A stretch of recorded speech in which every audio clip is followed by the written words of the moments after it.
The globe recalls July 1969 as a victory of human brilliance. Yet, behind the vivid scenes of astronauts beaming on the moon's surface, a different tale persists. A narrative shrouded in quiet and shadow. Picture this: two men venturing into the emptiness of space. While countless eyes on Earth watched, only snippets of their words ever reached us. What remained unspoken? Welcome to Legends Unearthed, where ancient myths, buried terrors, and otherworldly battles spring to life. If you're captivated by the hidden facets of lore, please give this video a thumbs up, join our channel, and hit the bell icon to stay updated with every epic tale. Music. The mission launched with unwavering assurance, but beneath the polished surface of public statements, unease bubbled. Armstrong and Aldrin were stepping into a realm untouched by humanity, a terrain that had fueled centuries of wonder. Ancient societies revered the moon as a sacred reflector, a cosmic entity holding secrets too immense for mortals. Now, the United States boldly breached that stillness.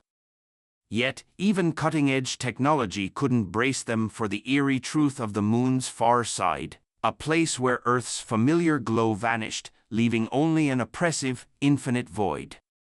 Scholars recount the landing with meticulous detail, but they skip the moments of static, the breaks in communication, and the murmurs hinting at something unforeseen in those shadows. Armstrong called the surface a magnificent desolation, a phrase heavy with more than poetic flair. It suggests a realization of standing at the edge of the unknown. Armstrong, 1969. Carefully chosen words, yet laced with disquiet. NASA's public statements emphasize triumph and national pride. But within mission control, some gazes lingered on data that defied predictions, odd signals, disruptions on secure lines, and a peculiar echo seeming to rise not from the astronauts, but from the lunar ground itself. For those attuned to the mythic pulse of space, it felt as if the moon was whispering, reminding humanity it was no mere rock, but a keeper of ancient secrets. As Apollo 11 drifted into the dark side, the astronauts entered a zone cut off from Earth's signals. In those moments of radio silence, mystery flourished. Some accounts suggest strange sights were glimpsed, flickers on the horizon, geometric patterns etched in the soil, and fleeting glows where none should be. Officially, these were dismissed as reflections, tricks of the eye, or equipment glitches. Yet, the guarded tone in later interviews, when mission veterans dodged certain topics, hinted at memories best left buried. "We were told to back off," one astronaut reportedly murmured years later, a phrase that still resonates with theorists and scholars alike. Collins, 1974. The Cold War's tension wove another layer of secrecy. Every broadcast was sifted, not just for clarity, but for political impact. What couldn't be explained was erased. What couldn't be managed was concealed. Thus, when the crew returned, their reticence on certain matters spoke as loudly as their iconic words. Did they witness something inexplicable? Did they document details omitted from public records? The enigma persists because the moon is more than stone and dust. It mirrors our deepest anxieties, reflecting truths we're not ready to face. As the lunar module lifted back toward orbit, Armstrong is said to have turned to Aldrin with a cryptic remark: "It's bigger than we imagined." Bigger how? The crater they studied, or the weight of the silence surrounding them? Those half-heard words fuel speculation that Apollo 11 encountered something far beyond mere science. If history is shaped by those bold enough to speak, what of truths held in silence? Silence itself becomes a testament. In NASA's hushed halls, declassified records reveal hints of unease. Engineers noted anomalies without answers. Archivists flagged files as restricted without cause. The deeper one digs, the clearer it grows. Apollo 11 was not just a journey of exploration, but a clash with forces long woven into human myth. The moon, once seen as a gentle companion, became in that moment a shadowed guardian, holding its secrets with icy detachment. NASA Report, 1970. Perhaps the true triumph of Apollo 11 was not planting a flag, but daring to peer into the void and realizing the void stared back. The chapter ends with a silence heavy enough to feel timeless. The astronauts, celebrated as heroes, returned to Earth bearing both fame and unspoken burdens. Behind the smiles and ceremonies lay memories too heavy to share fully. Their mission had opened a gateway, and such gateways cannot be sealed. "We came in peace for all mankind," the plaque proclaimed. But in the unwritten pages that followed, one truth lingered: what we found was not meant for humanity to grasp. Silence. Music. The homeward journey of Apollo 11 was hailed as seamless, but within the spacecraft's metal walls, the astronauts carried an unseen weight. Official logs detail a precise sequence of maneuvers, docking procedures, checklists, and radio chatter. Yet, beneath the technicalities, traces of their experience lingered. The moon's far side was not the barren void textbooks described; it confronted them with phenomena no training could unravel. The silence of that hidden realm pressed upon them like a tangible force. For the first time, these men of logic and precision grasped the depth of their isolation. When radio contact faltered during lunar orbit, no voices from Houston reached them, no comforting hum of Earth. Instead, an eerie static filled the cabin, carrying faint sounds some later called otherworldly. Buzz Aldrin would later describe the stark contrast between the lunar surface's radiance and the suffocating darkness beyond. In that vast blackness, even distant stars seemed dimmed, as if consumed by a force intent on erasing light. For Aldrin, a man grounded in engineering, such sensations felt like a betrayal of his trusted senses. Michael Collins, orbiting alone in the command module, bore the solitude of being the most isolated human ever, drifting in shadow without sight of Earth or comrades. His log, though brief, hinted at an emotional weight absent from public statements. "The moon is a daunting place," he wrote with rare candor. In the years that followed, Collins rarely revisited those words, leaving historians to ponder whether his restraint stemmed from discipline or fear of skepticism. "In space, no one can hear you scream," science fiction proclaimed. But for Collins, silence itself became the most haunting scream.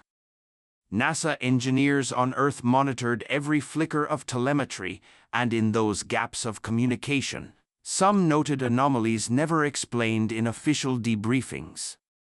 Instruments registered fluctuations in magnetism and energy fields inconsistent with lunar geology. A technician once described it as if something large was moving just beyond measurable range. The files marked such anomalies as non-critical, yet their persistence unsettled those tasked with archiving them. In the tense climate of the Cold War, no data could remain ambiguous for long. Ambiguity was weakness, and weakness invited rivals to question supremacy. And so silence became the shield. What could not be explained would not be spoken of, and what could not be spoken of was buried beneath layers of bureaucracy.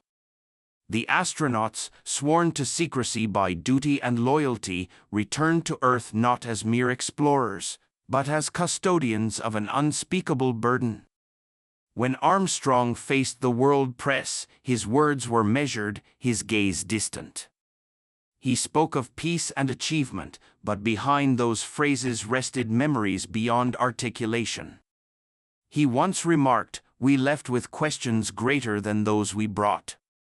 Armstrong, 1970. That confession, almost lost in the flood of patriotic celebration, hinted at an experience that had unsettled even his stoic resolve. Aldrin, meanwhile, turned increasingly towards spiritual reflection, suggesting in later years that the mission had exposed him to realities beyond the physical realm. Critics dismissed these reflections as post-mission stress, yet others perceived them as fragments of a truth spoken obliquely. Collins, in contrast, remained the most guarded, rarely indulging speculation, though his silence itself spoke volumes. In mythology, silence often veils the deepest mysteries. And here, silence became their collective oath. For centuries, poets and philosophers envisioned the moon as a lifeless witness, a mirror of human imagination. Apollo 11 shattered that image. In its shadows lay not just geological features but experiences that defied the limits of language. The astronauts did not claim to see civilizations or gods. Yet the impression they carried suggested that the moon was not inert. It responded. It absorbed and it reflected something uncomfortably human back to them. Historians struggled to reconcile this with scientific rationalism. But myths survived because they embodied truths unfit for direct explanation. The moon had always been a canvas of fear and desire. Now it had become a mirror of human vulnerability, reminding those who dared approach it that exploration has costs unseen in charts and calculations.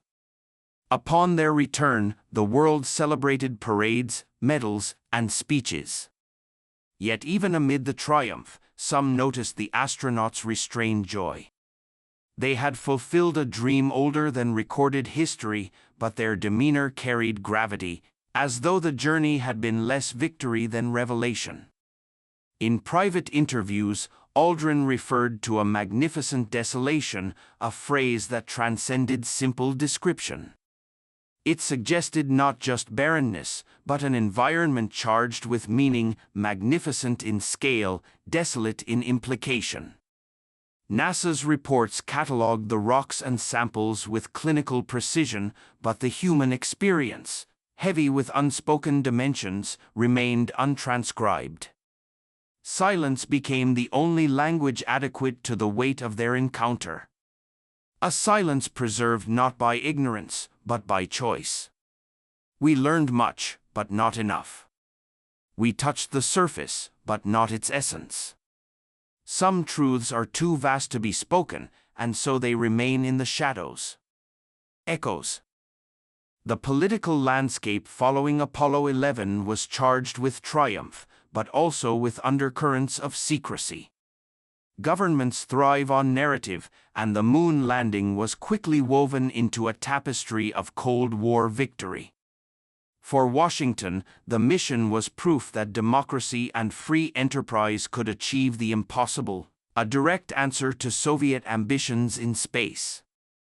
Newspapers, radio, and television amplified this symbolism, transforming astronauts into living monuments of progress. Yet, behind the closed doors of the White House and NASA's administrative chambers, conversations turned toward the fragments of data not intended for public release. These were not stories of extraterrestrial beings or ancient civilizations, but anomalies, irregularities in telemetry, magnetic readings, and unexplained distortions in communication. While the world was celebrating, committees were debating what information should be sealed away and what should be allowed to inspire. In Moscow, the reaction was tinged with both awe and suspicion.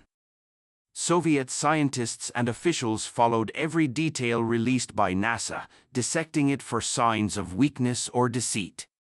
They knew well the gaps in transmissions, for they had tracked Apollo 11 with their own instruments, noting intervals of silence and unexplained signals. In their analysis, the Americans had not shared everything. Rumors circulated among Soviet engineers that NASA had encountered unexpected phenomena, though such claims were often dismissed as political rhetoric. Still, the shadow of secrecy deepened mistrust between the two powers. For the Soviet Union, failure to reach the moon first was more than a technical loss. It was a symbolic defeat that would haunt their space program. Yet they remained convinced that Apollo 11's official narrative was incomplete. Suspicion in geopolitics often carries as much weight as fact. Public culture responded with unrestrained fascination. Books, magazines, and television specials transformed the moon into both a symbol of human achievement and a canvas for imagination. Poets wrote of the moon as a mirror of human destiny, while filmmakers seized on the silence and mystery to fuel stories of cosmic terror. The astronauts themselves, when asked in interviews, often retreated to carefully crafted phrases, avoiding speculation. Their restraint only fueled curiosity, and soon theories emerged, ranging from hidden discoveries to elaborate cover-ups. Though NASA never endorsed such ideas, the very absence of answers created fertile ground for speculation. The moon became a stage not only for science but for myth-making. And in this fusion of fact and imagination, a new cultural narrative was born. One that still shapes popular thought about space exploration today. Universities and scientific communities around the globe pored over the lunar samples with genuine excitement. Geologists celebrated the confirmation that the moon's surface was older than most had expected, and its rocks revealed a violent history of collisions and volcanic upheaval. Yet, even in these halls of reason, whispers persisted. Some scientists noted unusual traces in the samples, microscopic formations that seemed out of place. Officially, they were explained as the results of natural processes, but the sense of mystery clung to the findings. "Science must embrace mystery without fear," wrote one scholar in a 1971 symposium. This balancing act between certainty and speculation reflected the deeper tension left by Apollo 11. Humanity had touched the moon, but understanding it remained elusive. As years passed, the legacy of Apollo 11 grew heavier. Politicians used it to justify budgets. Schools used it to inspire students, and artists used it to question humanity's place in the cosmos. Yet, the echoes of its silences persisted. Declassified documents occasionally surfaced, revealing discussions about anomalous readings or unexplained interference, though always couched in technical language that offered no definitive answers. To the public, these glimpses only reinforced the belief that something had been withheld. Silence once again became louder than words. The moon landing was not only a triumph of engineering, but also a reminder that human exploration often leaves behind more questions than it resolves. In that paradox lies the enduring power of Apollo 11, not simply as a moment in history, but as a story that refuses to be complete. The moon is more than rock and dust. It is the echo of all our questions, answered only with silence. The more we learn, the more it withdraws into shadow. Dark side. Music. When the Apollo 11 crew returned to Earth, they carried more than rocks and data. They carried the weight of human history. The mission became a symbol not just of national pride, but of the species crossing a threshold into the cosmos. The words spoken on the lunar surface were etched into the memory of generations, repeated in classrooms, and engraved in monuments. Yet, the true legacy of the mission was far more complex. For behind the celebratory parades and presidential handshakes, the astronauts bore the psychological and philosophical burden of having stood on a world not their own. Walking on the moon did not simply confirm human capability. It exposed the fragile limits of human understanding. Confronted by silence, emptiness, and the sheer alienness of the lunar landscape, they had glimpsed truths about isolation and mortality that no scientific report could capture. The cultural shock of Apollo 11 reverberated across the globe. For centuries, the moon had been a canvas of myth, poetry, and religious symbolism. After 1969, it was also a place of footsteps and machinery. Yet, instead of dissolving the myths, the landing reshaped them. Writers and thinkers began to fuse the language of science with the language of wonder, producing works that asked not only what the moon was, but what it meant to us. Philosophers questioned whether humanity had the right to impose flags and symbols on a celestial body. While artists painted the astronauts as both heroes and intruders, in every interpretation, one theme remained constant. Apollo 11 had forced humanity to face the uncomfortable truth that the universe is vast, indifferent, and yet somehow profoundly connected to the human spirit. Politically, the mission achieved what it was intended to do. The United States proved its dominance in the space race, securing a psychological victory over its rivals. Yet, the deeper consequences lay beyond politics. The image of Earth rising above the lunar horizon changed forever how people viewed their home. That fragile blue sphere suspended in blackness revealed the planet as a single shared home without borders. Environmental movements drew power from that image, invoking it as a reminder of Earth's vulnerability. The Earthrise photograph became a visual manifesto, declaring that humanity's survival depended on cooperation rather than conflict. Thus, the true geopolitical impact of Apollo 11 was not only victory over the Soviet Union, but the awakening of a global consciousness. For the astronauts, the legacy was deeply personal. Neil Armstrong retreated from public life, seeking refuge in teaching and quiet reflection. Buzz Aldrin struggled with the weight of fame and the spiritual questions that followed him after returning from another world. Michael Collins, though celebrated for his role, often described himself as the forgotten member, alone in orbit, watching history unfold below. Their struggles revealed the human cost of transcendent achievement. To walk on the moon was to step into the pages of myth, but to live afterward was to bear the loneliness of having seen what others could not.